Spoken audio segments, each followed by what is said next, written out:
Basahin mo ang aking future. Gusto ko malaman kung ano ang nakasaad sa propesiya. Nararamdaman mo na ba?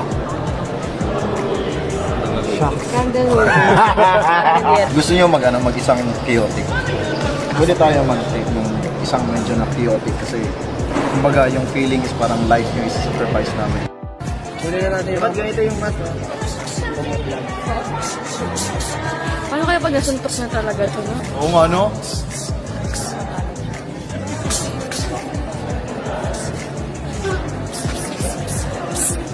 Hindi na bulag siya.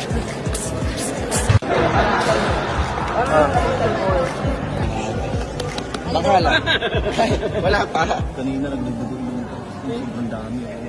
Oo, ano ba?